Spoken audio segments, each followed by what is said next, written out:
Good morning everyone. आप सभी का साइंस क्लास में स्वागत है। कैसे हैं आप सभी?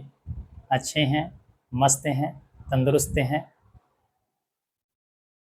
हम लोग केमिस्ट्री पढ़ रहे थे और केमिस्ट्री के बारे में हम लोग काफ़ी हद तक जाना है, सीखा है और ये भी हमें पता चला कि कैसे हम लोग केमिस्ट्री सब्जेक्ट पर पकड़ बना सकते हैं।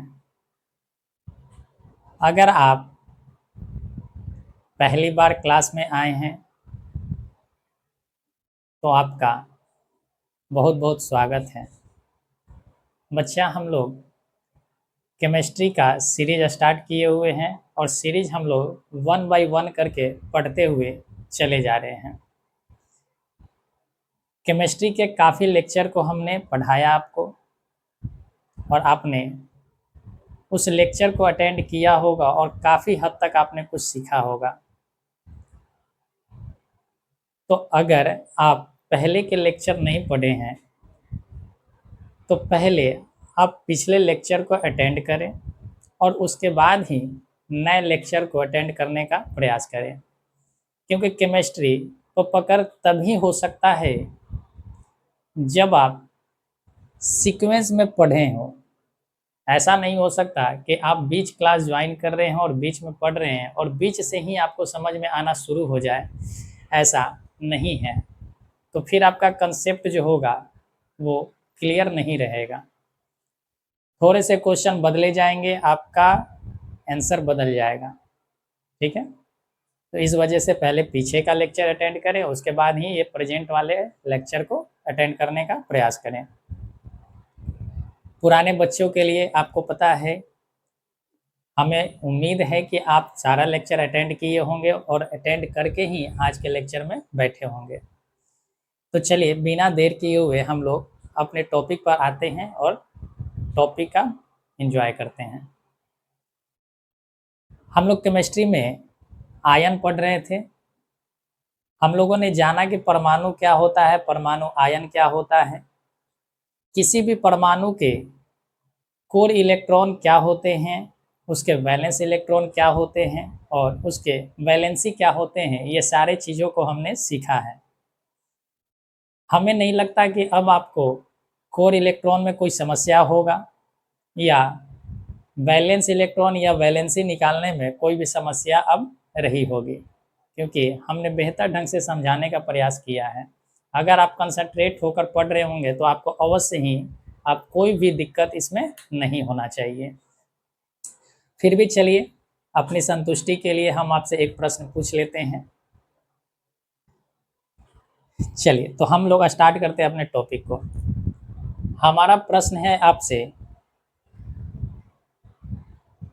कि फास्फोरस, ठीक है, क्या है फास्फोरस। फास्फोरस आपका 16 होता है, फास्फोरस फास्फोरस आपका 15 होता है।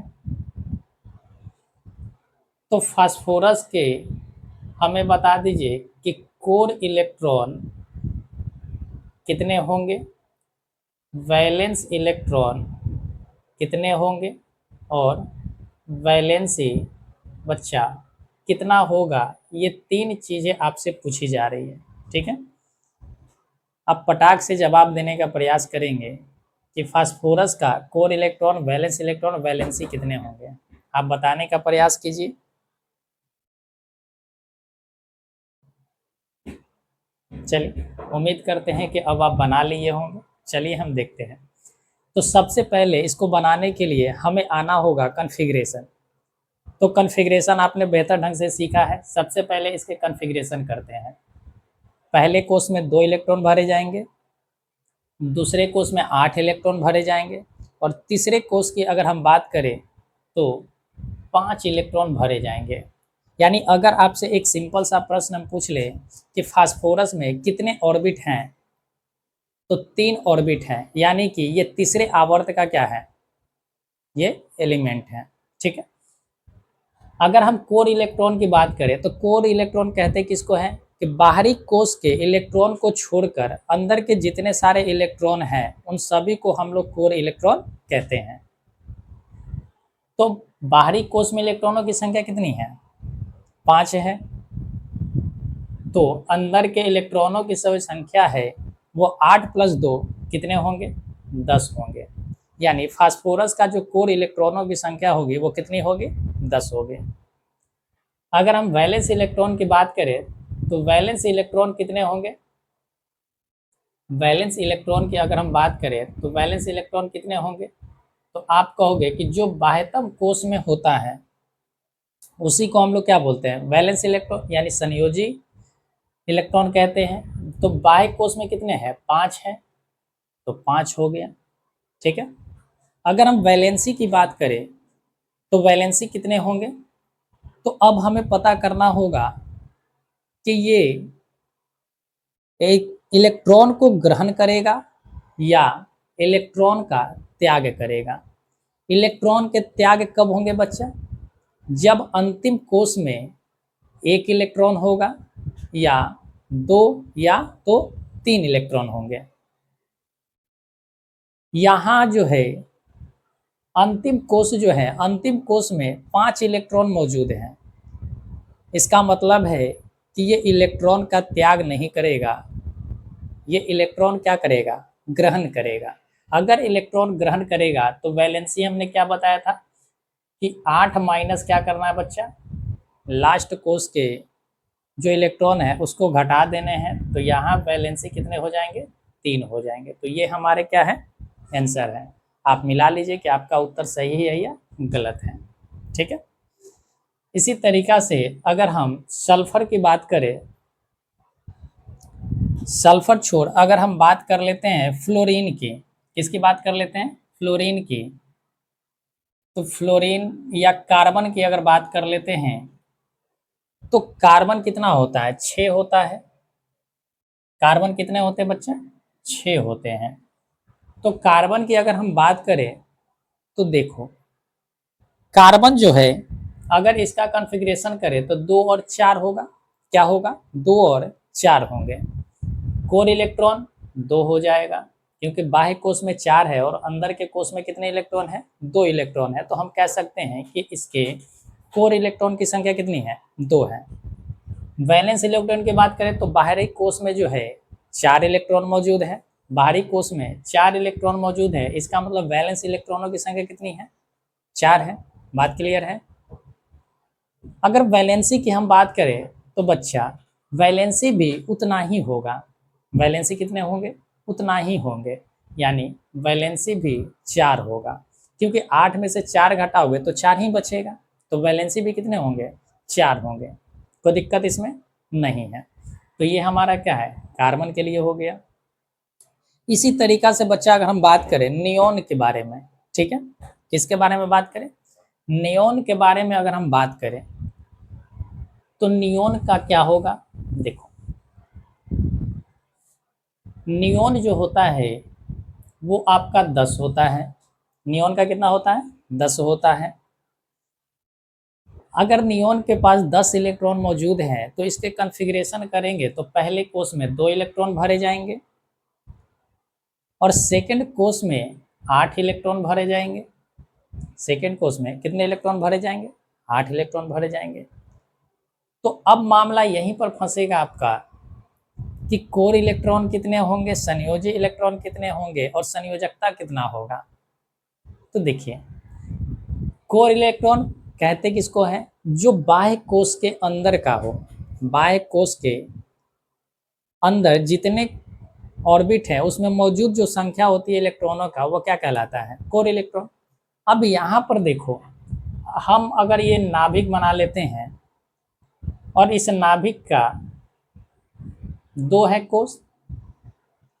नियोन जो एलिमेंट है इसके कितने हैं कोष? 2 कोष हैं। तो पहले में 2 इलेक्ट्रॉन और सेकंड वाले में 8 इलेक्ट्रॉन भरे जाएंगे। अब यहाँ देखो, वैलेंसी कहते किसको है? वैलेंसी कहते हैं, हमें वैलेंसी की पहचान कैसे होती है या वैलेंस इलेक्ट्रॉन की पहचान कैसे होती है? तो रिएक्शन में जो भाग लेगा, जो अनस्टेबल हो, जो अनस्टेबल हो उसी को तो हम कहते हैं वैलेंस इलेक्ट्रॉन। यहाँ बच्चा नियोन जो है वो नोबल है। वो क्या है? नोबल है। नोबल उसको कहते हैं जो किसी से रिएक्शन ही ना करे, जो किसी से रिएक्शन नहीं करे, यानी वो स्टेबल है। वो क्या है? स्टेबल है। अगर वो स्टेबल है, इसका मतलब है कि उसके पास कोई भी संयोजी इलेक्ट्रॉन मौजूद नहीं है, उसके पास कोई भी संयोजी इलेक्ट्रॉन मौजूद नहीं है। तो हम कह सकते हैं कि इसके वैलेंस इलेक्ट्रॉन क्या रहे होंगे? जीरो रहे होंगे। जब इसके वैलेंस इलेक्ट्रॉन अगर जीरो है बच्चा, तो हम कह सकते हैं कि इसके पास ना तो ग्रहण करने की कैपेसिटी है और ना ही डोनेट करने की कैपेसिटी है। ना तो ये ग्रहण करेगा और ना ही किसी को अपना इलेक्ट्रॉन देगा। तो इस कंडीशन में वैलेंसी भी जो होगा वो क्या हो जाएगा? जीरो हो जाएगा। तो बचे हुए ये सारे इलेक्ट्रॉन क्या कहलाया? कोर इलेक्ट्रॉन कहलाया। यानी कोर इलेक्ट्रॉन की संख्या कितनी हो गई? 10 हो गई। बात क्लियर है? कोई दिक्कत इसमें, कोई समस्या इसमें नहीं है? आगे बढ़े। चलो यहाँ से आपके रिवीजन की एक और बात पूछ लेते हैं। हमें बता दो कि जो सबसे बाहर का कोष होता है, बाहरी ऑर्बिट को हम लोग क्या बोलते हैं? बाहरी ऑर्बिट का नाम क्या है? चलो इसी को हम लोग बोलते हैं क्या? वैलेंस सेल बोलते हैं या तो अल्टीमेट सेल बोलते हैं। सेकेंड नंबर को पेनल्टीमेट सेल बोलते हैं। थर्ड नंबर यानी जो सेकेंड नंबर का सेल है एंटी पेनल्टीमेट कहते हैं। और जो कोष के पास यानी जो नाभिक के पास मौजूद होता है उसको हम लोग क्या बोलते हैं? फर्स्ट सेल बोलते हैं। ये बात क्लियर है? चल अब हम लोग कुछ बनाना भी सीखे थे। आयन, आयन के बारे में भी हम लोगों ने कुछ सीखा था। आयन किसको कहते हैं? इलेक्ट्रॉन त्याग करना या इलेक्ट्रॉन का ग्रहण करना ही क्या कहलाता है? आयन कहलाता है। जब कोई इलेक्ट्रॉन का त्याग करता है तो वो अपने ऊपर प्लस आयन बनाता है, यानी धनायन बनाता है। क्या बनाता है? धनायन बनाता है। लेकिन अगर हम बात करें कि अगर कोई इलेक्ट्रॉन ग्रहण किया है, इलेक्ट्रॉन क्या किया है? ग्रहण किया है, तो वो ऋणायन बनाता है, यानी निगेटिव आवेश बनाता है। बात क्लियर है? तो हमने एक चीज सीखा था। अब देखो बच्चा, आपके सामने हम कुछ चीजें लिख कर लाया है, ठीक है? यहाँ पर धनायन बनाने वाले एलिमेंट है और यहाँ पर ऋणायन बनाने वाले एलिमेंट हमने लिख कर लाया है। धनायन इसका मतलब है कि ये सभी जो है धनायन वाले जो भी हमने यहाँ लिखा है ये सारे क्या करेंगे? इलेक्ट्रॉन का त्याग करेगा। इलेक्ट्रॉन का क्या करेगा? त्याग करेगा। इनके ऊपर +1 है, हाइड्रोजन के ऊपर +1 है। इसका मतलब है कि ये एक इलेक्ट्रॉन को त्याग करेगा, एक इलेक्ट्रॉन को त्याग करेगा। लेकिन ये हाइड्रोजन ऐसा नहीं करेगा बच्चा, ये साझेदारी करता है। ये क्या करता है? साझेदारी करता है। ये कभी भी अपना इलेक्ट्रॉन त्याग नहीं करेगा। ये एक ऐसा एलिमेंट है, एक ऐसा मेटल है जो क्या करता है? ये त्याग नहीं करना चाहेगा, ये त्याग नहीं करना चाहेगा। तो हम यहाँ पर केवल +1 लाए हैं। इसका मतलब है कि ये किसी को एक इलेक्ट्रॉन देकर साझेदारी करेगा। क्या करेगा? साझेदारी करेगा, ठीक है? कंप्लीट ये दान नहीं करेगा, कंप्लीट ये दान नहीं करेगा, ठीक है? लिथियम है, लिथियम क्या करेगा? लिथियम एक इलेक्ट्रॉन को त्याग करेगा। सोडियम है, सोडियम भी एक इलेक्ट्रॉन का क्या करेगा? त्याग करेगा। पोटेशियम एक इलेक्ट्रॉन को त्याग करेगा। ये आपका क्या हो गया? सिल्वर हो गया, सिल्वर भी एक इलेक्ट्रॉन का त्याग करेगा। कैल्शियम 2 इलेक्ट्रॉन के त्याग करेंगे। कैल्शियम जो है कितने इलेक्ट्रॉन को त्याग करेगा? 2 इलेक्ट्रॉन को त्याग करेगा। फेरस जो हो गया वो भी 2 इलेक्ट्रॉन त्याग करेगा। मैग्नीशियम हो गए, 2 इलेक्ट्रॉन का त्याग करेगा। इसी तरीका से इन सभी का आपको आयन लिखा गया है, ठीक है? तो देखो आयन से ही क्या होते हैं? जब एक आयन दूसरे आयन से मिल जाता है तो मूलक का निर्माण होता है। मूलक किसको कहते हैं? किसी भी एलिमेंट के प्लस वाले आयन और माइनस वाले आयन मिलकर एक नए चीज का, एक नए यौगिक का निर्माण कर लेता है तो वो क्या कहलाता है? मूलक कहलाता है। वो क्या कहलाता है? मूलक कहलाता है, ठीक है? तो ये सभी जो है धनायन है। यहाँ से अगर बात करें तो H- ठीक है। अभी हमने कहा कि हाइड्रोजन जो है ना तो त्याग करेगा और ना ही क्या करेगा, ग्रहण करेगा। ये साझेदारी करता है। ये क्या करता है, साझेदारी करता है। इसको कोई एक इलेक्ट्रॉन देगा तो ग्रहण तो चलो मान लेते हैं कि कर भी लेगा, लेकिन त्याग तो बिल्कुल नहीं करेगा बच्चा। जैसे ही त्याग करेगा, इसके नाभिक में एक ही प्रोटॉन है और प्रोटॉन जैसे ही खत्म होंगे ये क्या हो जाएगा, नष्ट हो जाएगा। तो अगर हाइड्रोजन साझेदारी किया है, माइनस बनाया है, इसका मतलब किसी से लिया है तो माइनस आयन बनाएगा और माइनस आयन बनाकर ये हाइड्राइड का निर्माण करेगा। किसका निर्माण करेगा, हाइड्राइड का निर्माण करेगा। तो -1 वाले जितने हैं, देखिए फ्लोरीन अगर एक इलेक्ट्रॉन ग्रहण करेगा तो ये फ्लोराइड कहलाएगा। ये क्लोरीन अगर एक ग्रहण करेगा तो क्लोराइड कहलाएगा। आयोडीन अगर एक ग्रहण करेगा तो आयोडाइड कहलाएगा। ब्रोमीन अगर एक ग्रहण करेगा तो ब्रोमाइड कहलाएगा। ठीक है। OH माइनस है, इसका हम बोलते हैं अल्कोहल। क्या बोलते हैं, एल्कोहल बोलते हैं। ठीक है। एल्कोहल ये ग्रुप होता है, हालांकि ग्रुप में हम नहीं जाएंगे अभी। इसको हम लोग हाइड्रा ऑक्साइड बोलते हैं। क्या बोलते हैं, OH माइनस को हम लोग क्या बोल देते हैं, हाइड्रा ऑक्साइड बोलते हैं। HCO3 माइनस को हम लोग बाइकार्बोनेट, यानी जहां देखना HCO3 आया है उसको हम लोग क्या बोलते हैं, बाइकार्बोनेट। NHO3 जहां आएगा उसको हम लोग बोलते हैं नाइट्रिक एसिड। जहां CH3 COO आएगा इसको हम लोग बोलते हैं कार्बोक्सिलिक एसिड बोलते हैं। क्या बोलते हैं, कार्बोक्सिलिक एसिड। O-2 आएगा तो इसको क्या बोलते हैं, डाइऑक्साइड बोलते हैं। NO3 माइनस है, यानी NO3 को हम लोग क्या बोल देते हैं, NO3 को हम लोग क्या बोल देते हैं, तो नाइट्रेट बोल देते हैं। ये बात क्लियर है आपको। तो इन सभी से अब हम लोग देखेंगे कि कैसे कैसे किसी भी यौगिक का निर्माण होता है और उसके क्या यूज होते हैं, ये सारी चीज़ों को हम लोग पढ़ेंगे। ठीक है। चल पहले हम लोग देखते हैं, देखो अगर हम बात करें जैसे H और Cl ले लेते हैं। ठीक है। H का प्लस आयन है, H का क्या है, प्लस आयन। ठीक है। क्लोरीन का क्या है, माइनस आयन है। H का प्लस आयन है और क्लोरीन का माइनस आयन है। क्लोरीन चाह रहा है कि हमारा पत्र हाइड्रोजन को मिल जाए, हाइड्रोजन चाह रहा है कि हमारा पत्र किसको मिल जाए, क्लोरीन को मिल जाए। तो इन दोनों में पत्रों का जो है वितरण होगा बच्चा, ये कैसे होगा, जब ये दोनों मिलेंगे तो ये दोनों मिलकर HCl बना लेगा। क्या बना लेगा, HCl बना लेगा। H का प्लस हम लोग क्या लिखेंगे, HCl का ये जो 1 है ये कहाँ आ जाएगा, H के पास आ जाएगा। ठीक है। और ये प्लस वाला जो है 1 ये किसके पास आ जाएगा, Cl के नीचे आ जाएगा। ठीक है।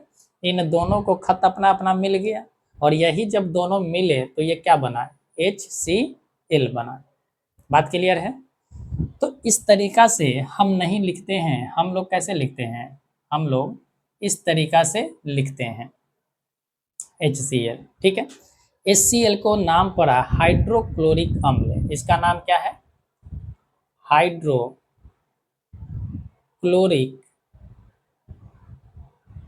अम्ल।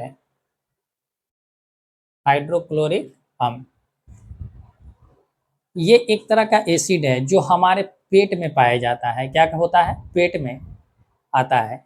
ये हाइड्रोक्लोरिक अम्ल जो है ये हमारे पेट में भोजन को अम्लीय बनाता है बच्चा।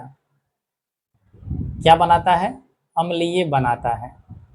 यानी अगर हम बात करें कि हमारे शरीर में जब भोजन प्रवेश करता है, यानी जब हम लोग मुख से भोजन कर लेते हैं तो भोजन हमारे ग्रास नली से होते हुए आमाशय में जाता है और आमाशय में भोजन में क्या मिल जाता है, हाइड्रोक्लोरिक अम्ल मिल जाता है और वो हाइड्रोक्लोरिक अम्ल मिलकर भोजन को क्या बना देता है, अम्लीय बना देता है।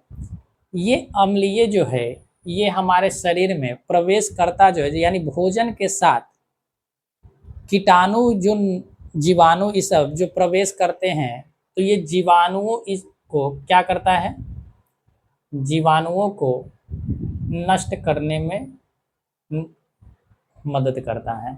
जीवाणुओं को क्या कर देता है, नष्ट कर देता है। ये बात क्लियर है आपको। कोई समस्या? तो ये देखो कि हाइड्रोजन और क्लोरीन को हमने मिलाया तो क्या बन गया, HCl बन गया, और HCl का हम लोगों ने क्या पढ़ लिया, इसके यूज भी पढ़ लिया। बात क्लियर है? चल, इसी तरीका से अगर हम बात करें, इसको कॉपी करते हुए चलिएगा, ठीक है। चल,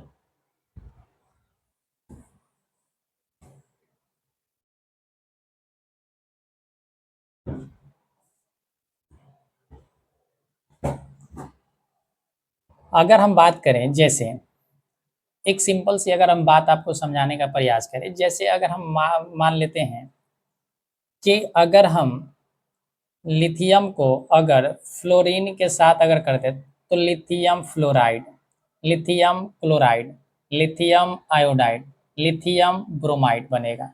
ये बात समझ में आ रहे हैं? हम क्या कह रहे हैं, हम कह रहे हैं कि अगर लिथियम का रिएक्शन किससे कराया जाए, फ्लोरीन क्लोरीन ब्रोमीन आयोडीन से कराया जाए, तो वो क्या बनाएगा, तो लिथियम फ्लोराइड।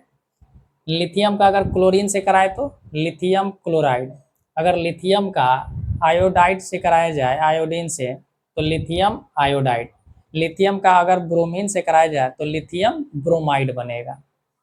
तो इस तरीका से रिएक्शन होते चलते हैं और रिएक्शन का नाम बनता जाता है। जिसके साथ करोगे जैसा उसका नाम है उसके अनुसार रख जाओ। मैग्नीशियम के साथ करो तो मैग्नीशियम क्लोराइड, मैग्नीशियम आयोडीन के साथ करोगे मैग्नीशियम आयोडाइड, ब्रोमाइड के साथ करोगे मैग्नीशियम ब्रोमाइड, एल्युमिनियम के साथ करोगे तो aluminium fluoride, aluminium chloride, aluminium bromide, aluminium iodide. तो इस तरीका से लगाते चले जाओ, ठीक है। इस तरीका से आप लगाते हुए चले जाओ। अगर हम इसको लिखने चाहें तो लिख देते हैं, फ्लोराइड होता है, इसका क्लोराइड होता है, इसका आयोडाइड होता है, इसका ब्रोमाइड होता है, और इसका हाइड्रा ऑक्साइड होता है। यानी OH को हम क्या बोलते हैं, हाइड्रो ऑक्साइड बोलते हैं। CH3COO को हम लोग बोलते हैं कार्बोक्सिलिक एसिड, कार्बोक्सिलिक एसिड, इसको ऑक्साइड बोलते हैं, इसको नाइट्रेट बोलते हैं।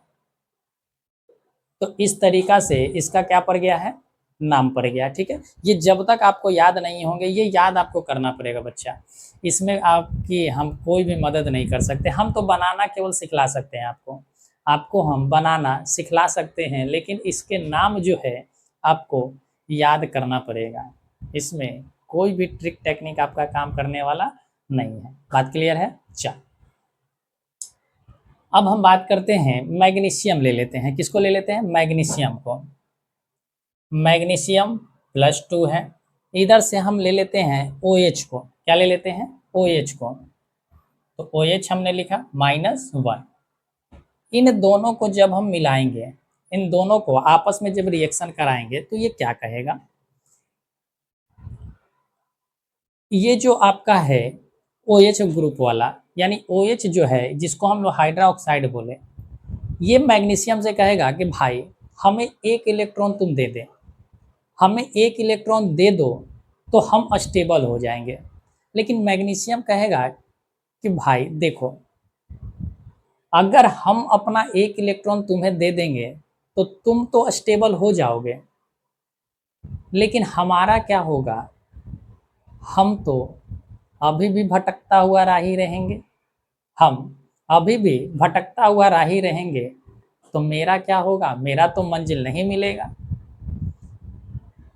तो बच्चा ये कहेगा मैग्नीशियम कि चलो हम देने के लिए तो तैयार हैं, हम तो बैठे ही हैं देने के लिए किसी को। एक काम कर, तुम अपने जैसा एक और बंदे को ढूंढ कर ला जो क्या करता हो, तुम्हारे जैसा हो, तुम्हारे जैसा हो, जिसको एक इलेक्ट्रॉन चाहिए। तो ये अपने जैसा एक और ढूंढ कर लाया। ये जब ढूंढ कर लाया तो ये दोनों क्या बन गए, तो देखो Mg बन गया, ठीक है। ये अपना इसको दिया, और यहाँ से OH जो बना, OH कितना हो गया, 2 बन गया।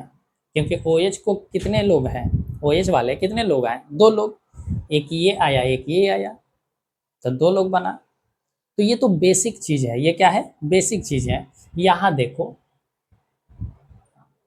बस ये आपको समझना है कि मैग्नीशियम और हाइड्रा ऑक्साइड के साथ अगर रिएक्शन हो रहा है तो मैग्नीशियम और हाइड्रा ऑक्साइड आपको लिख देना है। अब इनके जो है पत्र है, इनके जो लेटर है, इनका लेटर एक दूसरे के पास एक्सचेंज कर देना है। एक दूसरे के पास क्या कर देना है, एक्सचेंज कर देना है। यानी मैग्नीशियम का लेटर और हाइड्रा ऑक्साइड को पहुंचा देना है, और हाइड्रा ऑक्साइड का लेटर जो है वो मैग्नीशियम को पहुंचा देना है। तो हम अगर बात करें तो इसका लेटर कहाँ जाएगा, इसके पास, इसका लेटर किसके पास जाएगा, तो बात करेंगे तो इसका लेटर जो है वो जाएगा इसके पास, और इसका जो लेटर है वो जाएगा इसके पास।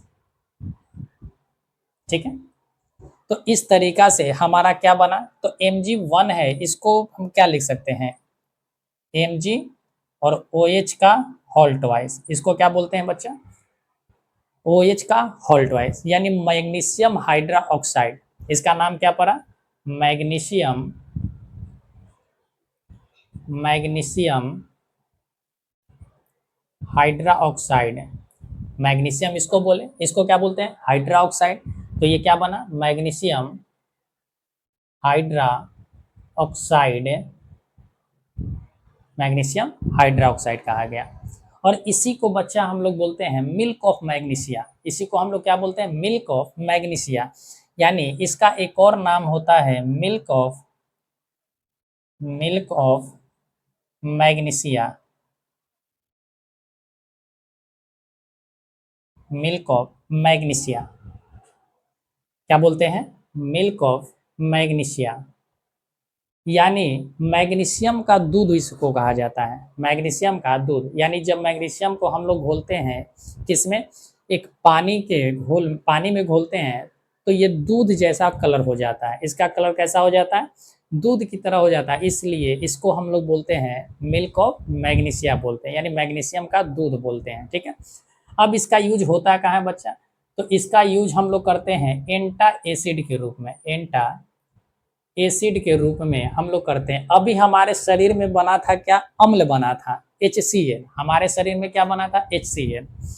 अब हमारे शरीर में जो है HCl की मात्रा बढ़ जाती है, जिसको हम लोग बोलते हैं कि ढकार आ रहा है, हमारे भोजन नहीं पचे, हमारे शरीर में भोजन नहीं पचा है, उसको हम लोग क्या बोलते हैं, हम लोग कहते हैं कि गांव घर की भाषा में बोलते हैं कि धुआइनी ढकार दे रहा है। ठीक है, धुआइनी डकार आ रहा है। ठीक है, ऐसा बोलते हैं या नहीं बोलते, बोलते हैं। तो वो क्या हो जाता है, एसिड बन जाता है, यानी हमारे शरीर में अम्लता बढ़ जाता है, यानी अम्लीयता की मात्रा क्या हो जाती है, बढ़ जाती है।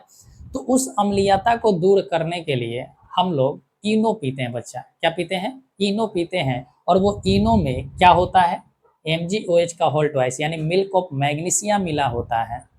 और मिल्क ऑफ मैग्नीशिया जैसे ही पीते हैं तो कहता है कि 6 सेकंड में राहत मिल जाती है, बट हमको ऐसा कुछ लगता नहीं है। तो इसका यूज हम लोग किस में करते हैं, एंटा एसिड के रूप में, यानी अम्लीयता को दूर करने में, अम्लीयता दूर करने में, किसका अम्लीयता, पेट की अम्लीयता को दूर करने में हम लोग मिल्क ऑफ मैग्नीशिया का यूज करते हैं। तो आई होप कि ये बातें आपको समझ में आ रहा होगा, कोई दिक्कत इसमें नहीं है। चलिए इसको नोट कर लीजिए, आगे फिर हम बढ़ते हैं। चलिए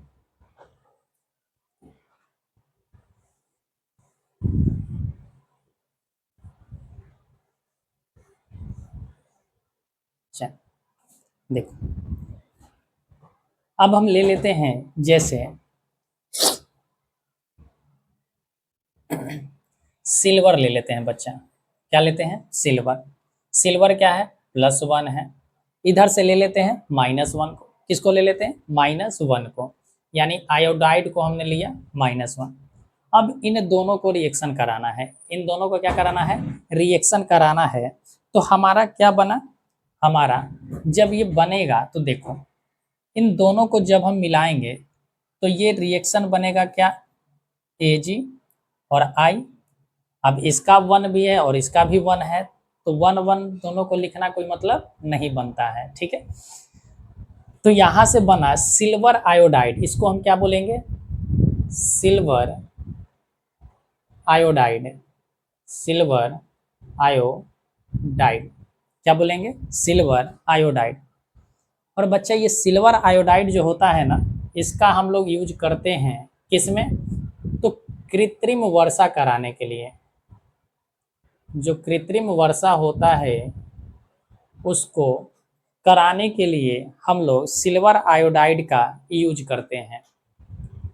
प्रश्न पूछा जाता है कि कृत्रिम वर्षा के लिए किस रसायन का इस्तेमाल किया जाता है, तो वो रसायन है हमारा silver iodide. Silver iodide, silver iodide का फॉर्मूला क्या हुआ, AgI, क्या हुआ, AgI। बात क्लियर है आपको। तो आप देख पा रहे हैं कि कैसे कैसे ये फॉर्मूला बना है, आपको तो समझ में आ रहा होगा, मजा आ रहे हैं। चलिए आगे बढ़ते हैं।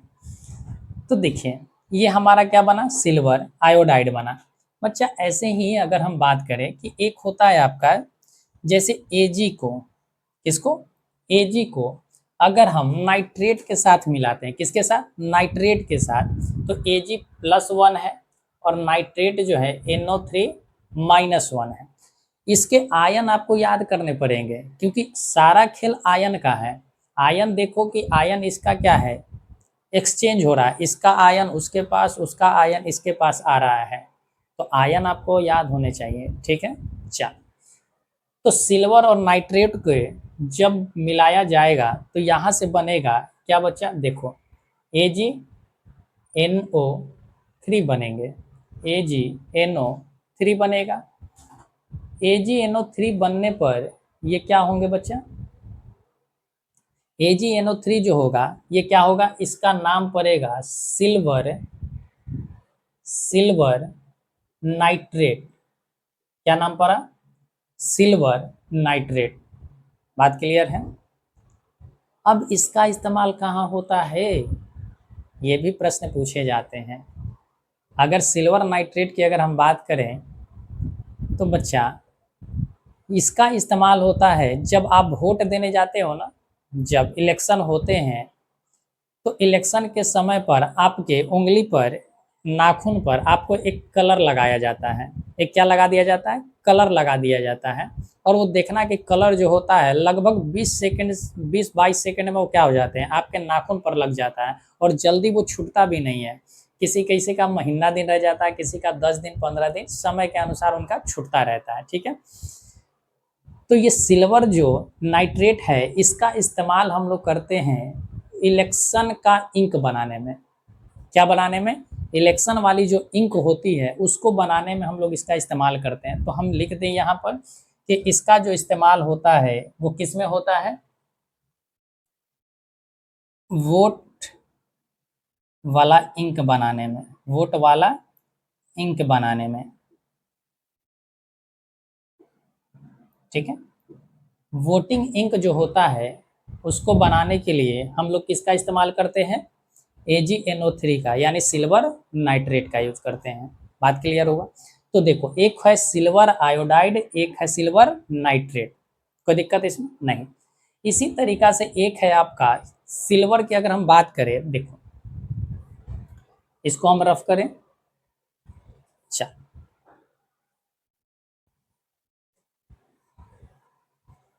आप समझ पा रहे हो कि कैसे कैसे किसी भी चीज़ का फॉर्मूला बना है। आप धीरे धीरे खुद बनाना सीख जाओगे, ठीक है, अगर ये चीज़ आपको याद हो तो। देखो एक है आपका सिल्वर+1 और एक इधर से ले लेते हैं ब्रोमाइड का ग्रुप, ठीक है, ब्रोमाइड ले लेते हैं Br-1।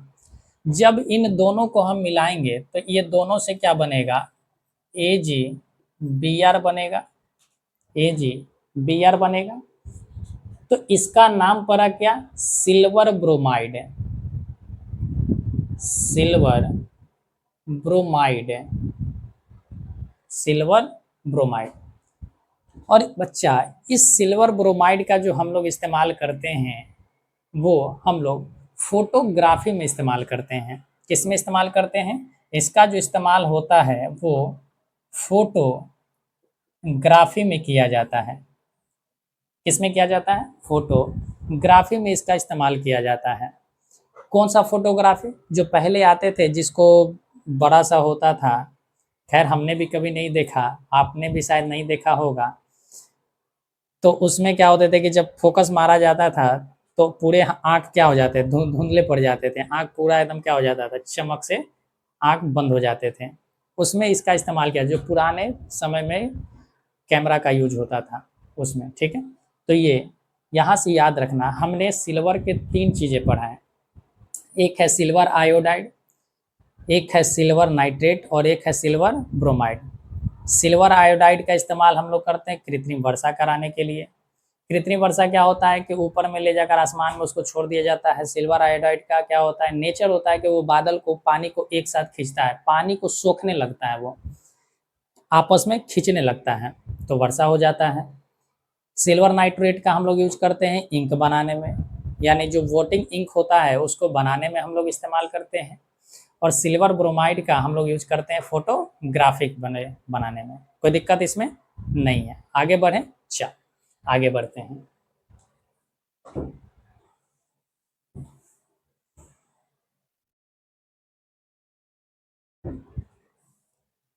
देखो, अब इधर से हम ले लेते हैं सोडियम, ले लेते हैं,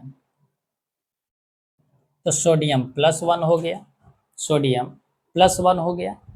और इधर से क्लोरीन ले लेते हैं -1, क्लोरीन ले लेते हैं -1। जब इन दोनों को मिलाया जाएगा तो इन दोनों को मिलाने से बनेगा क्या? NaCl बनेगा। क्या बनेगा? NaCl। यानी इसका नाम है सोडियम, सोडियम क्लोराइड। क्या नाम पड़ा? सोडियम क्लोराइड नाम पड़ा। और आपको पता है कि सोडियम क्लोराइड क्या है? नमक है। ये क्या है? नमक है। तो ये बच्चा किसका फार्मूला है? नमक का ठीक है। इसको हम लोग टेबल साल्ट के नाम से भी जानते हैं। किस नाम से जानते हैं? टेबल साल्ट के नाम से भी हम इसे जानते हैं। तो सोडियम क्लोराइड कैसे बना? सोडियम ने अपना एक आयन किसको दे दिया, यानी एक इलेक्ट्रॉन दिया किसको? क्लोरीन को दिया। क्लोरीन एक इलेक्ट्रॉन क्या कर लिया? ग्रहण कर लिया, और ग्रहण करके नमक का निर्माण किया, और वही क्या बना हमारा? सोडियम क्लोराइड नमक बन गया। बात क्लियर है? इसी तरीका से अगर हम बात करें, कॉपी कीजिए, कि सोडियम का और भी फंक्शन होते हैं। सोडियम की अगर हम बात करें, जैसे अगर हम बात करें कि अब देखो, हो गया कॉपी?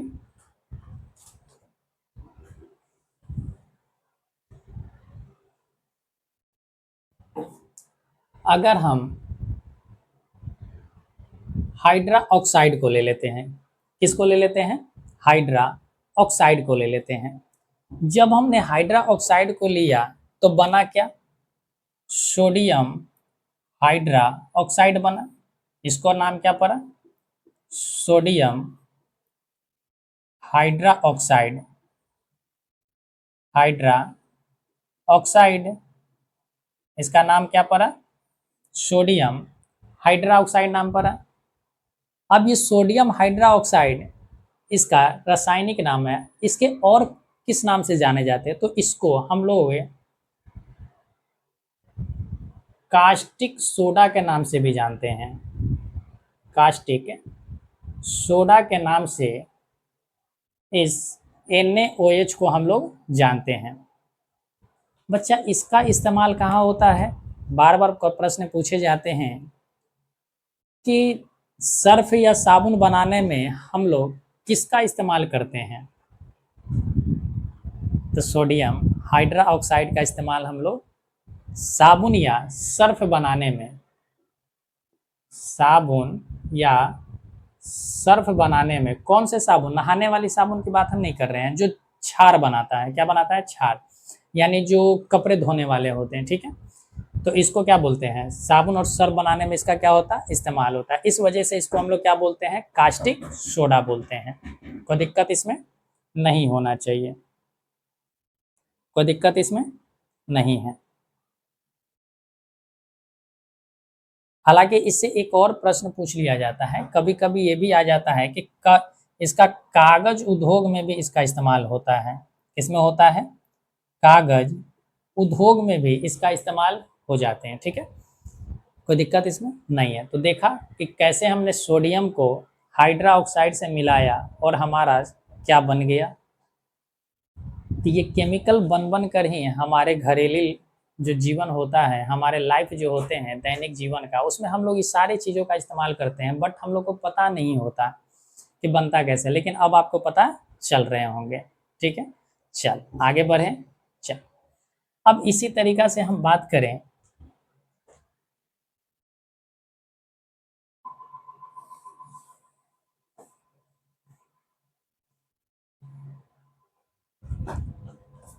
एक होता है CO3। क्या होता है, CO3। अब देखो CO3 क्या हमने उस लिस्ट में लिखा है, तो आप कहोगे नहीं लिखा है। CO3 पर आप देख लो कि ये भी क्या होता है, -1 होते हैं। CO3 पर क्या होता है, -1, हालांकि हम लिख देते हैं यहाँ पर। ठीक है, CO3 -1 को हम लोग बोलते हैं कार्बोनेट। तो सोडियम को अगर कार्बोनेट के साथ करवाते हैं तो ये बनता है सोडियम कार्बोनेट। क्या बनेगा, सोडियम कार्बोनेट बनेगा। तो इसको हम लोग बोले NaCO3। इसको क्या बोले, NaCO3, यानी इसका नाम जो रासायनिक पड़ा सोडियम कार्बोनेट, सोडियम कार्बोनेट। और सोडियम कार्बोनेट की अगर हम बात करें बच्चा, तो इसको, इसके और नाम अगर हम बात करें तो इसको हम लोग धावन सोडा के नाम से जानते हैं। धावन सोडा के नाम से जानते हैं। धावन सोडा कहने का मतलब है कि कपड़ा धोने वाले सोडा के नाम से जानते हैं। इसका जो इस्तेमाल होता है वो कपड़ा धोने में होगा। कभी कभी इसका इस्तेमाल जो होता है, हम लोग कपड़े पर जो कलर होते हैं, कपड़े पर जो कलर लग जाते हैं उसको छुड़ाने के लिए हम लोग क्या कर लेते हैं, इसका इस्तेमाल कर लेते हैं। तो इतनी बात याद रखो कि धावन सोडा के नाम से किसे जाना जाता है, NaCO3 को, NaCO3 को बोला जाता है। ठीक है, इसी को हम लोग धावन सोडा को ही वॉशिंग सोडा भी बोल सकते हैं, वॉशिंग सोडा बोल सकते हैं, और इसी को हम लोग सोडा एस भी बोलते हैं, सोडा एस के नाम से भी जानते हैं। तो आई होप कि आपको ये बातें समझ में आ गए होंगे। ठीक है, चल आगे बढ़े हम। चल अब इसी तरीका से अगर हम बात करें तो एक आपका है बाइकार्बोनेट। एक क्या है, बाइकार्बोनेट। ये देखो ये क्या है, बाइकार्बोनेट। अब बाइकार्बोनेट से मिलाकर देख लेते हैं। बाइकार्बोनेट से जब मिलाएंगे तो क्या है, HCO3-1 है, HCO3-1 है। HCO3-1 की अगर हम बात करें तो यहाँ से देखो ये क्या होगा, तो NaCO3 हो जाएगा। ये क्या हो जाएगा, NaCO3 हो जाएगा। इसका अगर रासायनिक नाम आपसे पूछा जाए तो इसका रासायनिक नाम होता है sodium, sodium by carbonate, sodium by carbonate. और सोडियम बाई कार्बोनेट जो होता है बच्चा, इसी को हम लोग बोलते हैं अपनी भाषा में बेकिंग सोडा। इसका अगर नाम पूछा जाए तो क्या है, बेकिंग सोडा। बेकिंग सोडा को हम लोग क्या बोलते हैं, खाने वाला सोडा, खाने वाला सोडा। खाने वाला सोडा का हम लोग इस्तेमाल किस में करते हैं, तो किसी चीज़ को फुलाने के लिए। जैसे आप दही बड़ा खाए होगे, जब होली आता है तो होली में आप क्या बनाते हो, दही बड़ा बनाते हो। तो दही बड़ा में जो आप उसमें जो छानते हो, ठीक है, जो जिसको हम लोग क्या बोलते हैं, बड़ी बोलते हैं। तो बड़ी वाला जो होता है उसमें हम लोग क्या डाले होते हैं, सोडा मिलाए होते हैं, ताकि वो बेहतर ढंग से क्या हो जाए, फूल जाए। बेहतर ढंग से क्या हो जाए, फूल जाए। बच्चे ये जब होता है तो ये क्या होता है, फूलता है तो कार्बोनेट छोड़ता है, ये कार्बन डाइऑक्साइड छोड़ता है। और कार्बन डाइऑक्साइड की वजह से क्या होता है, हमारे बड़ी जो होता है वो क्या हो जाता है, फूल जाता है। बात क्लियर है। चल तो इसका इस्तेमाल बेकिंग सोडा या खाने वाले सोडा के रूप में इसका इस्तेमाल कर लिया जाता है। तो आई होप कि ये बात भी समझ में आ गए होंगे। कभी कभी मीठा सोडा भी इसको बोल दिया जाता है, ठीक है। कभी अगर प्रश्न में दे दिया जाए कि मीठा सोडा किसे कहते हैं, तो भी बच्चा इसको सोडियम बाइकार्बोनेट, बाई खाई आप नहीं याद होता है, आप कंफ्यूज हो जाओगे सोडियम कार्बोनेट में और सोडियम बाइकार्बोनेट में। अगर कंफ्यूजन होता है तो आप याद कैसे करोगे, बाई आया तो वो खाई है, बाई है तो खाई है, और बाई जहां आता है वहां क्या है, एच है। बाई जहां आया है वहां क्या शामिल है, एच शामिल है। बात क्लियर है। चल तो आगे बढ़े, आगे बढ़ते हैं। देखो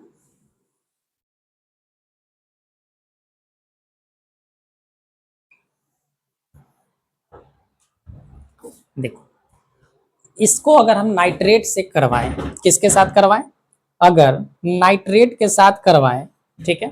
और नाइट्रेट देखो कि यहाँ पर है, नाइट्रेट कहाँ पर है, यहाँ पर है। अगर इसको NO3 के साथ करवाएं, NO3, NO3 क्या है, -1 है। NO3 के साथ अगर करवाते हैं तो ये क्या बनाएगा, सोडियम नाइट्रेट बनाएगा। क्या बनाएगा, सोडियम नाइट्रेट बनाएगा। बात क्लियर है।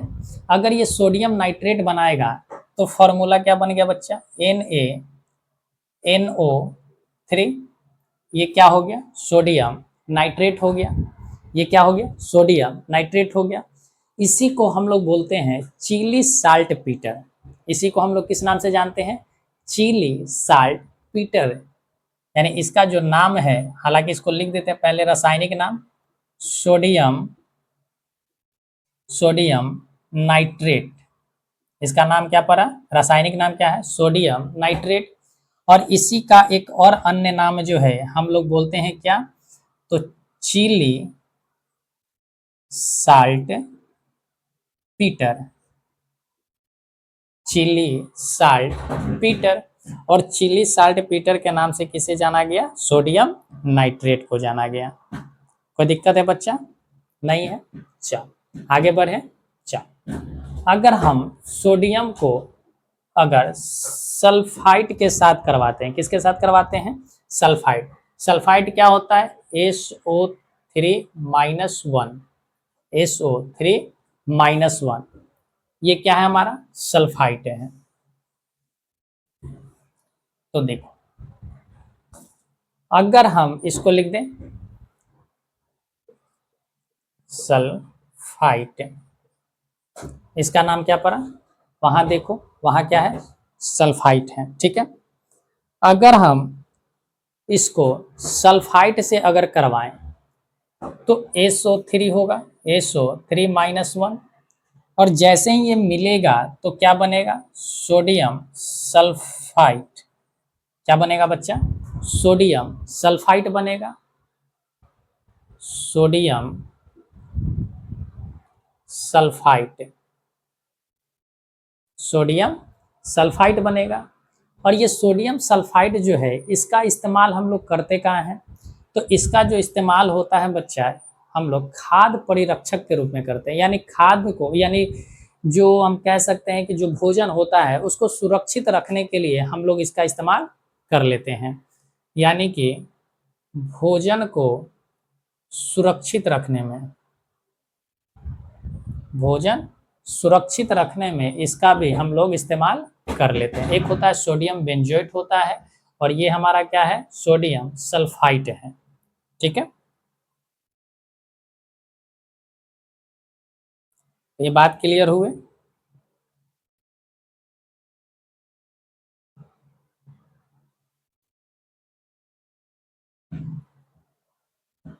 उसी तरीका से एक और होता है बच्चा, अब हम एक लिखवा दे रहे हैं, ठीक है।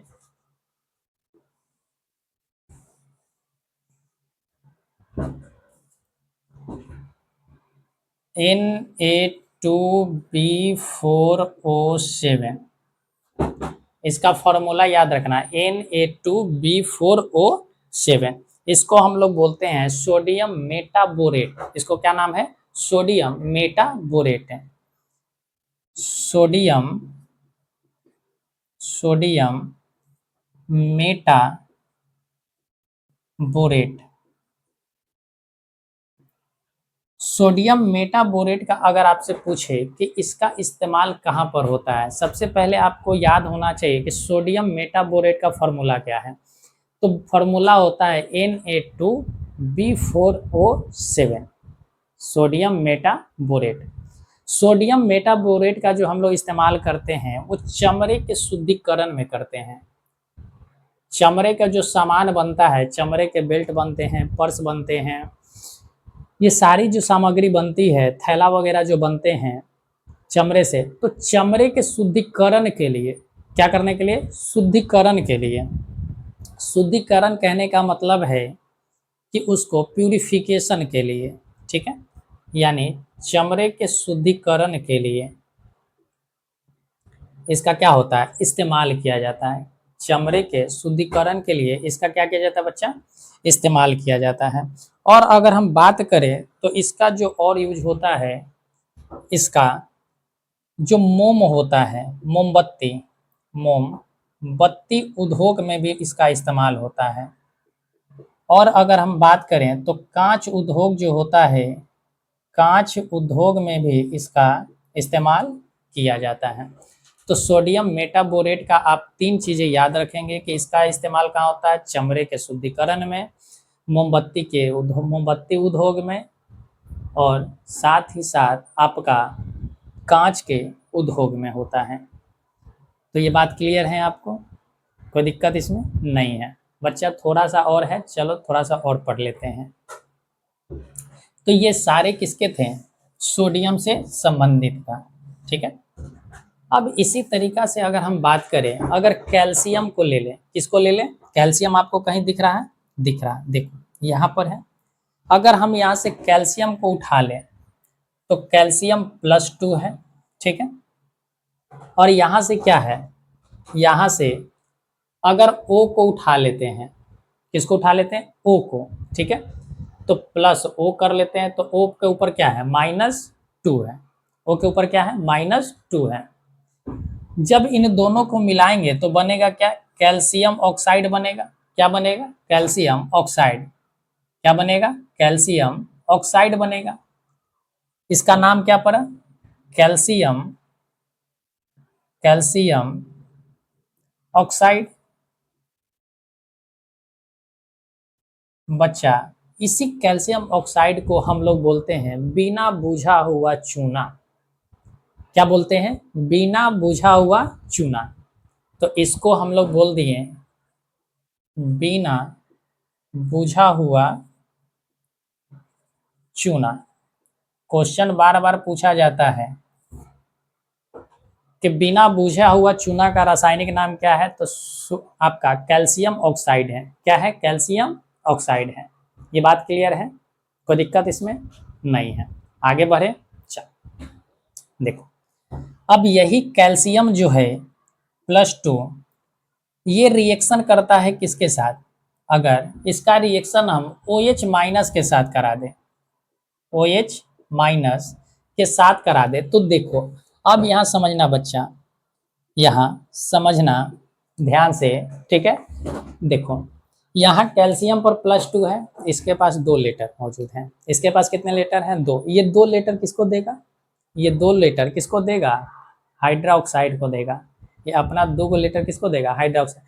अब बदले में इसका अपना 1 लेटर इसको दे देगा, अपना 1 लेटर इसको देगा। तो यहाँ से जब रिएक्शन होगा बच्चा, तो Ca, ठीक है, ये क्या बना, CaOH। अब देखो कैल्शियम को 1 मिला लेटर, तो इसके नीचे 1 हो गए, और इसको 2 लेटर मिलेंगे तो 2 हो जाएगा। लेकिन देखो यहाँ हमने लिखा गलत है, हमने लिखा गलत है, जानबूझकर गलत लिखे हैं कि आप इस चीज़ से सतर्क हो जाओ, आप इससे से क्या हो जाओ, सतर्क हो जाओ। देखो यहाँ OH एक साथ है, OH क्या है, एक साथ। इसका मतलब है कि ऑक्सीजन और हाइड्रोजन मिलकर ऑक्साइड बनाया है, हाइड्रा ऑक्साइड बनाया है, ठीक है। तो हाइड्रा ऑक्साइड का जब निर्माण हुआ है तो दोनों के ऊपर -1 थे, तो यहाँ दोनों मिलकर एगो दिया है, तो दोनों मिलकर दोनों को 2 लेटर ये एक्सेप्ट करेगा। तो यहाँ हम लोग ऐसे ब्रैकेट में करेंगे, जिस तरीका से याद करो मैग्नीशियम के साथ किए थे, मैग्नीशियम हाइड्रोक्साइड। इसका नाम क्या पड़ा बच्चा, कैल्शियम कैल्शियम हाइड्रोक्साइड हाइड्रोक्साइड, इसका नाम क्या पड़ा? Calcium hydroxide. और यही जो कैल्शियम हाइड्रोक्साइड है बच्चा, इसको हम लोग बोलते हैं बुझा हुआ चूना। इसको क्या बोलते हैं? बुझा हुआ चूना, जो सफ़ेदी में, जो हम लोग किस में इस्तेमाल करते हैं? घर को कलर करने में, ठीक है। तो इसका जो हम कह सकते हैं कि इसका नाम क्या पड़ा? बुझा हुआ चूना, बुझा हुआ चूना, ठीक है। इसका इस्तेमाल कहाँ होगा बच्चा? तो घर को पेंट करने में, घर को सफेदी करने में क्या होता है? इसका इस्तेमाल होता है, बुझा हुआ चूना को। कोई दिक्कत इसमें नहीं है। आगे बढ़ें। चल,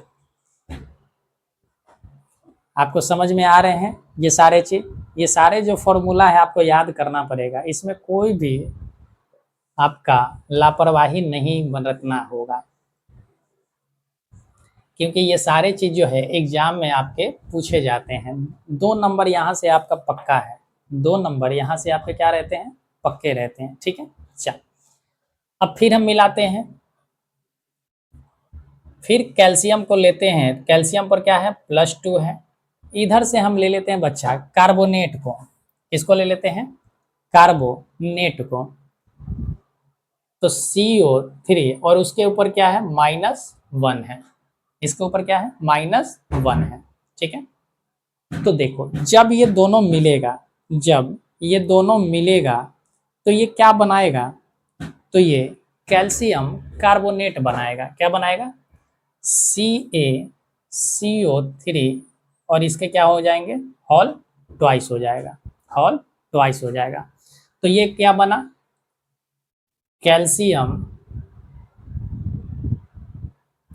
कैल्शियम कार्बोनेट। क्या बना? कैल्शियम कार्बोनेट बना। यही कैल्शियम कार्बोनेट जो होता है, जब हम लोग सफेदी करते हैं ना बच्चा, दीवार में जब हम लोग पुचारा कर देते हैं, तो वो कार्बन डाइऑक्साइड से मिलकर वो कार्बन डाइऑक्साइड से मिलकर कैल्शियम कार्बोनेट बना लेता है। क्या बना लेता है? कैल्शियम कार्बोनेट बना लेता है, जिस वजह से वो क्या हो जाते हैं? कठोर हो जाते हैं। चूना क्या हो जाता है? कठोर हो जाता है, ठीक है।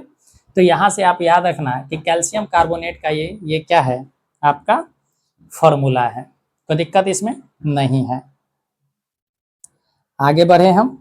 चल, इसी तरीका से अगर हम बात करें, अगर इसको हम सल्फेट से मिला दे, सल्फेट आपको कहीं लिखा हुआ है? नहीं लिखा हुआ है। चल, जो नहीं लिखा होगा आप लिखते चले जाना, ठीक है।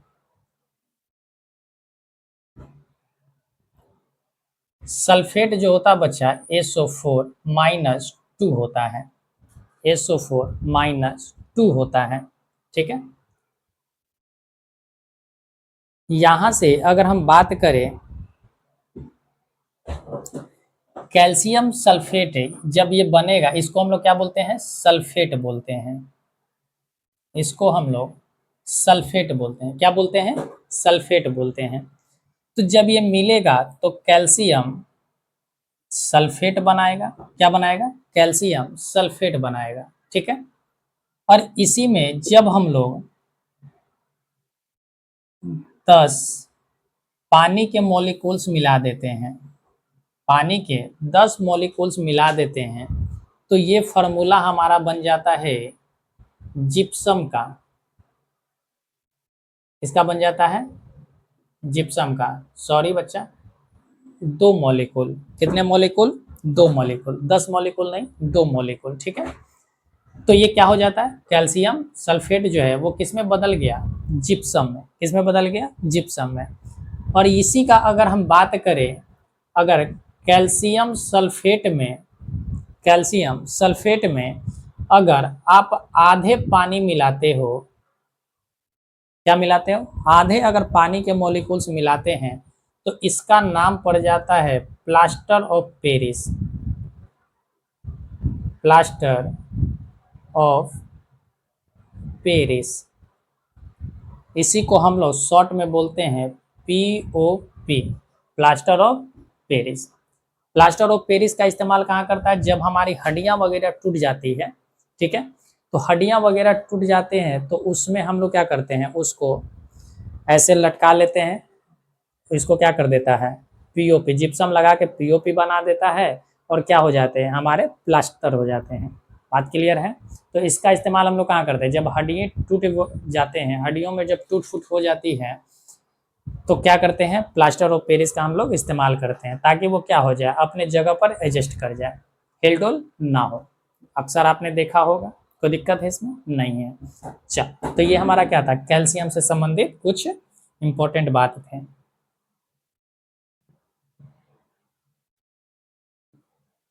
अच्छा, अब आते हैं बच्चा कॉपर पर। किस पर आते हैं? कॉपर पर।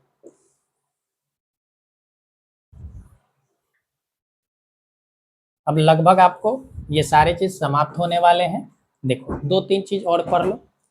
देखो, कॉपर, कॉपर भी +2 होता है बच्चा।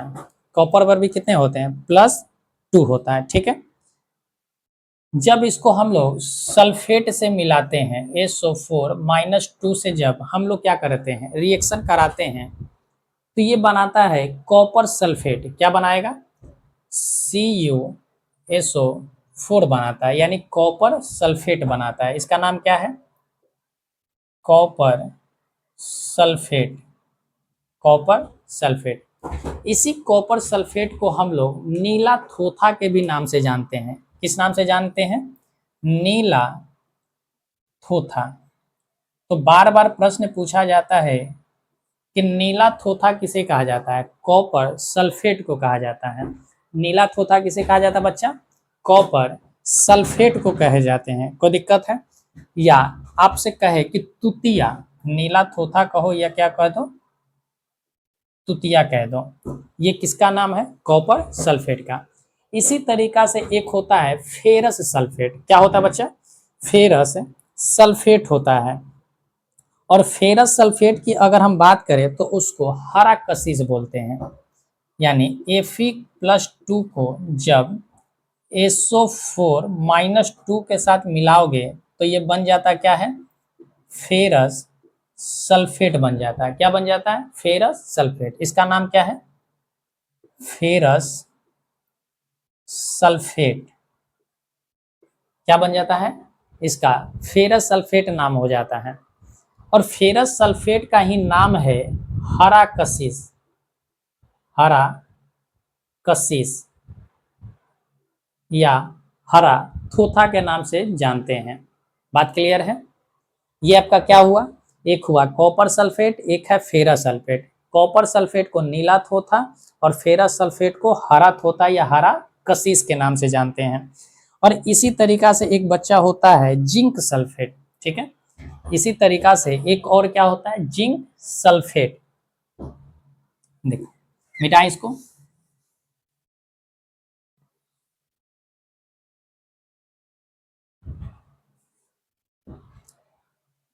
Zn+2 को जब हम लोग SO4 - 2 से मिलाते हैं तो ये हमारा क्या बन जाता है? ZnSO4 बनता है। इसको हम लोग बोलते हैं बच्चा जिंक, जिंक सल्फेट। क्या बोलते हैं? जिंक सल्फेट बोलते हैं। और इसको हम लोग बोलते हैं सफेद थोथा के नाम से। तो सफेद थोथा के नाम से किसे जाना जाता है? जिंक सल्फेट को। नीला थोथा कॉपर सल्फेट, हरा थोथा फेरस सल्फेट, और सफेद थोथा जिंक सल्फेट। ये बात क्लियर हुए या नहीं हुए? कोई दिक्कत इसमें? नहीं। एक याद रखोगे, एक होता है पोटेशियम+1 को MnO4 - 1 के साथ अगर रिएक्शन कराओगे तो ये बन जाता है बच्चा KMnO4, पोटेशियम पर मैग्नेट। इसका नाम क्या है? पोटेशियम पर मैग्नेट। बात क्लियर है? देखो, इसका नाम पड़ा क्या? पोटेशियम, पोटेशियम पर मैग्नेट। और पोटेशियम पर मैग्नेट को बच्चा हम लोग बोलते हैं लाल दवा। किस नाम से जानते हैं? लाल दवा के नाम से जानते हैं। ठीक है, तो पोटेशियम पर मैग्नेट का नाम क्या हो गया बच्चा? लाल दवा। इसको लाल दवा कहा जाता है। लाल दवा क्या होता है? जब कुछ कट छट जाते हैं, त्वचा पर आपको जब कट छट जाता है तो आप जाते हो कहाँ पर? आप जाते हो मेडिकल के दुकान पर, तो वो आप देखते हैं कि क्या करता है, एक रेड कलर जैसा लिक्विड निकालता है और लगाता है। वही आपका क्या है? पोटेशियम पर मैग्नेट है, यानी लाल दवा है। ये बात क्लियर हुई है नहीं? तो ये सारी चीजें आपकी क्या थी? रिएक्शन थी। ये सारी चीजें क्या थे? रिएक्शन थे। अब एक और बच्चा लिख लो,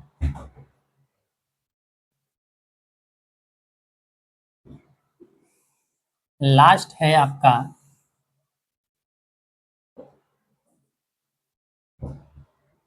पोटेशियम को अगर नाइट्रेट के साथ अगर कराया जाए, किसके साथ कराया जाए? नाइट्रेट के साथ अगर कराते हैं तो इसका नाम हो जाएगा पोटेशियम नाइट्रेट। क्या नाम हो जाएगा? Potassium nitrate. तो इसको हम लोग क्या बोल रहे हैं? KNO3, यानी potassium potassium nitrate. Potassium nitrate. बात क्लियर है? पोटेशियम नाइट्रेट को ही हम लोग बोलते हैं बच्चा, इसका नाम है salt Peter. Salt Peter. Salt Peter. बात क्लियर है? इसका इस्तेमाल कहाँ होता है? तो गन पाउडर बनाने में, गन पाउडर बनाने में इसका इस्तेमाल किया जाता है। तो अगर आपसे प्रश्न पूछा जाए कि गन पाउडर में किसका इस्तेमाल किया जाता है, तो आप क्या बताओगे? तो आप बताओगे कि पोटेशियम नाइट्रेट का इस्तेमाल किया जाता है गन पाउडर बनाने में, जिसका फॉर्मूला क्या है? KNO3 है। कोई दिक्कत इसमें नहीं है। तो बच्चा ये था हमारा क्या, आयन से रिलेटेड क्या क्या फार्मूला बनते हैं, क्या क्या इसके उपयोग हैं हमारे दैनिक जीवन में, इन सारी चीज़ों को हमने क्या करवाया, इस लेक्चर में कंप्लीट करवाया है। ठीक है, अगर इससे संबंधित और भी कुछ होंगे तो आपको अगले लेक्चर में हम इसको और भी सारी चीज़ों को कंप्लीट करवा देंगे। ठीक है, तब तक आप क्या कीजिए, आप इसका रिवीजन कीजिए, वीडियो को पुनः देखिए। ठीक है, और वीडियो अच्छा लगे तो लाइक का बटन है, लाइक का बटन दबा दीजिएगा और अपने दोस्तों के साथ शेयर कर दीजिएगा। ठीक है, और चैनल सब्सक्राइब नहीं किए हैं तो चैनल को भी सब्सक्राइब कर लीजिएगा, बेल आइकन दबा लीजिएगा ताकि हमारा नोटिफिकेशन आप तक पहुंचता रहे। ठीक है, तब तक के लिए आप अपना ख्याल रखें।